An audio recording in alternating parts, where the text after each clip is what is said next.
بسم اللہ الرحمن الرحیم۔ السلام علیکم ورحمۃ اللہ وبرکاتہ۔ بغداد پہنچ کر طاہر بن یوسف نے 4 دن قاضی فخر الدین کے ہاں قیام کیا۔ اس دوران وہ بغداد کے چند گلی کوچوں، درسگاہوں اور کتب خانوں سے واقفیت حاصل کر چکا تھا۔ قاضی فخر الدین کے اپنے کتب خانے میں 5000 سے زائد کتابیں تھیں۔ فقہ، منطق اور تاریخ پر وہ خود کئی کتابیں لکھ چکا تھا۔ یہ کتابیں قاضی فخر الدین کے لیے معقول آمدنی کا ذریعہ تھیں۔ طاہر نے اپنے باپ کے پرانے رفیق محسن کا پتہ معلوم کیا، لیکن اسے معلوم ہوا کہ اس کا سارا خاندان مصر جا کر آباد ہو گیا ہے۔ فخر الدین کے مکان میں طاہر اور زید کے گھوڑوں کے لیے کوئی جگہ نہ تھی، اس لیے اس نے یہ گھوڑے اپنے ایک پڑوسی کے استبل میں بھجوا دیے تھے۔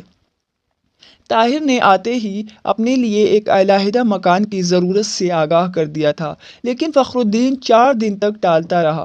5ویں دن اس نے اپنے شاگردوں سے طاہر کے لیے ایک کرائے کا مکان تلاش کرنے کے لیے کہا۔ ایک یہودی دلال نے اسے 2 مکانات دکھانے کے بعد بتایا کہ اگر وہ انہیں خریدنا چاہیں تو بہت سستے مل جائیں گے۔ بغداد کے بعض امراء نے ہندوستان، خوارزم، مصر اور اندلس کے سلاطین کی ملازمتیں اختیار کر لی تھی اور ان کے عالیشان مکان نہایت ارزاں قیمت پر بک رہے تھے۔ طاہر اور زید نے جتنے مکانات دیکھے ان میں سے کوئی ایسا نہ تھا جسے خریدنے کے لیے زید نے بے تابی ظاہر نہ کی ہو، لیکن طاہر نے قاضی فخر الدین کا مشورہ لینا ضروری سمجھا اور شام کو جب اس نے مکان خریدنے کے متعلق قاضی کی رائے دریافت کی تو اس نے جواب دیا، خالی مکانوں کی قیمت بہت گر چکی ہے، تم اپنا مستقبل بغداد کے ساتھ وابستہ کر چکے ہو۔ یہاں اعلیٰ طبقے کے لوگ کرائے کے مکانات میں رہنے والوں کو زیادہ اہمیت نہیں دیتے۔ لوگ تمہارے علم و فضل اور سپاہیانہ خوبیوں کا اندازہ لگانے سے پہلے تمہارے مکان دیکھیں گے۔ اگر تمہارے پاس مکان خریدنے کے لیے معقول رقم ہے تو ضرور خرید لو، لیکن یہ ضروری ہے کہ مکان خریدنے کے بعد تمہارے پاس 2-4 سال کے اخراجات کے لیے کافی رقم ہو۔ صلاح الدین ایوبی کی تلوار تمہیں بغداد کی بڑی سے بڑی شخصیت سے متعارف کرا دے گی، لیکن یہ لوگ قلاش آدمی کے ساتھ زیادہ دیر دوستی نہیں رکھتے۔ بغداد میں جو منصب ذاتی قابلیت نہیں خرید سکتی وہ تحائف خرید سکتے ہیں۔ طاہر نے اپنی جیب سے تھیلی نکالی اور اسے کھول کر فخر الدین کے سامنے جواہرات ڈھیر کرتے ہوئے کہا، مجھے ان کی صحیح قیمت کا علم نہیں، کیا آپ انہیں ایک مکان خریدنے اور چند سال کی ضروریات کے لیے کافی سمجھتے ہیں؟ قاضی ایک لمحے کے لیے حیران ہو کر جواہرات کی طرف دیکھتا رہا اور بالآخر بولا، اگر یہ جواہرات نقلی نہیں تو تم قصر خلد کے سوا بغداد کی ہر عمارت خرید سکتے ہو، لیکن علم و فضل اور دولت کبھی اکٹھے نہیں ہوتے، تم نے یہ کہاں سے لیے؟ طاہر نے جواب دیا، یہ بھی سلطان صلاح الدین ایوبی نے دیے تھے۔ قاضی فخر الدین نے چند ہیرے اپنی ہتھیلی پر رکھ کر غور سے دیکھنے کے بعد کہا، تم بغداد کے امیر ترین آدمیوں میں سے ہو، تم اپنے لیے ترقی کا کوئی دروازہ بند نہیں پاؤ گے، لیکن سنو، تمہارے سوا کسی اور کو تو ان کا علم نہیں، صرف چچا احمد کو علم ہے۔ اور زید؟ اس کو میں نے نہیں بتایا، لیکن اگر بتا بھی دوں تو وہ قابل اعتماد ہے۔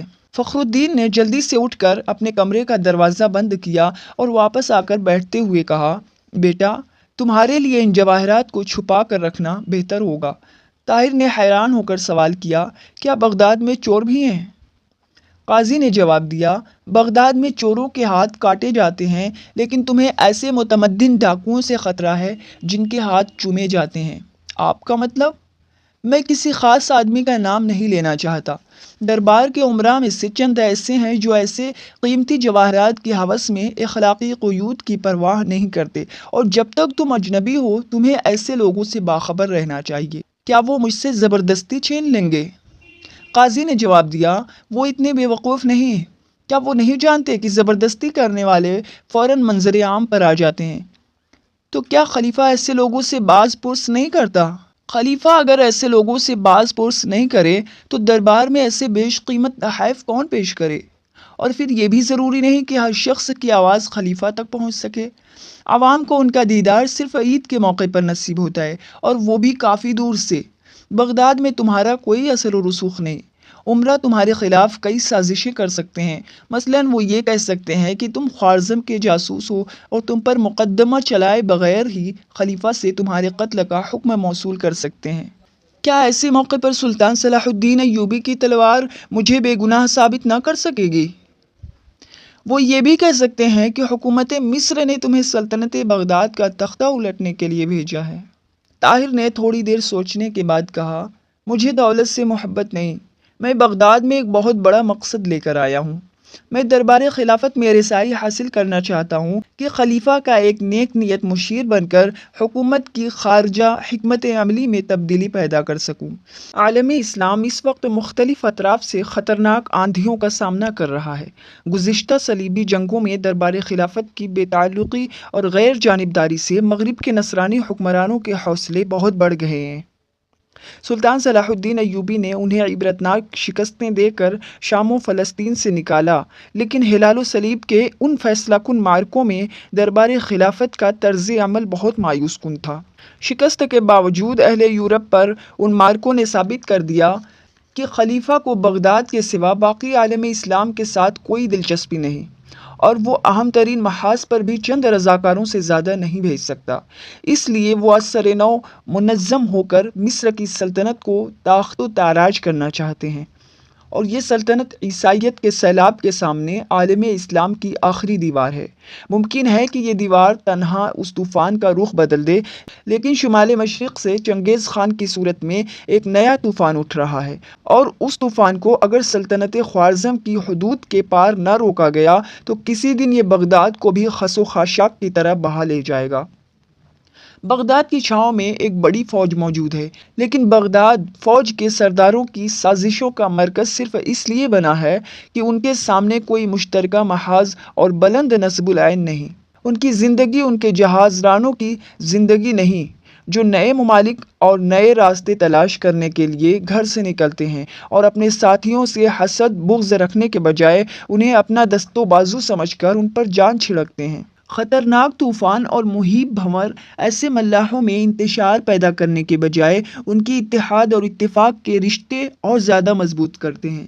لیکن بغداد کے لوگ ان مچھیروں کی طرح تھے جو چھوٹے سے جوہر میں مچھلیوں کی تقسیم پر لڑ رہے ہوں، جنہیں یہ بتانے والا کوئی نہیں ہے کہ یہ دنیا ناپیدا کنار سمندر ہے، اور اگر وہ اس سمندر میں ایک اٹھتی ہوئی موج نہ بن سکے تو سمت مخالف سے اٹھتے ہوئے طوفانوں کی موجیں ان پر چھا جائیں گی۔ انہیں یہ بتانا میں اپنا فرض سمجھتا ہوں۔ اسی فرض کے احساس نے مجھے بغداد آنے پر آمادہ کیا، اور گھر سے رخصت ہونے سے چند دن قبل مجھے یہ علم نہ تھا کہ میری مشکلات کو آسان بنانے کے لیے میرے پاس اس قدر دولت بھی ہے۔ صلاح الدین ایوبی کے خون پسینے کا ہر قطرہ خدمت اسلام کے لیے وقف تھا۔ میں چاہتا ہوں کہ اس کی عطا کردہ دولت سے اسلام کی کوئی خدمت سر انجام دوں۔ اس لیے مجھے یہ دولت اپنے لیے سنبھالنے کا اس قدر شوق نہیں جس قدر اسلام کی راہ میں خرچ کرنے کی خواہش ہے۔ اگر مجھے یہ محسوس ہوا کہ اس پر کسی امیر کی نگاہ ہے تو میں ان جواہرات کو بغداد کے مفلس اور نادار لوگوں میں لٹا دوں گا، کسی زرپرست امیر کے خزانے میں جانے نہ دوں گا۔ جو مقاصد میں نے آپ پر ظاہر کیے ہیں ان کے حصول کے لیے دربار خلافت تک میری رسائی ضروری ہے۔ گزشتہ 4 دن میں نے بغداد کے متعلق جو اندازہ لگایا ہے وہ یہ ہے کہ عوام اب بھی ایک صحیح نصب العین پر جمع ہو سکتے ہیں، صرف عمرہ کی اصلاح کی ضرورت ہے۔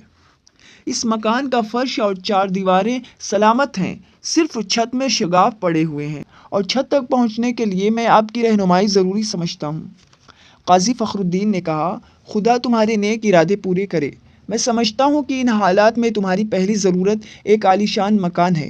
تمہارے استبل میں بہترین گھوڑے ہونے چاہیے۔ اگر تم بغداد کے میدان میں چوگان اور نیزہ بازی میں مقام پیدا کر سکے تو بہت جلد عمرہ کی نظروں میں آ جاؤ گے، اور اس کے بعد ان میں سے 1-2 قیمتی ہیروں کا تحفہ تمہیں دربار خلافت تک پہنچا دے گا۔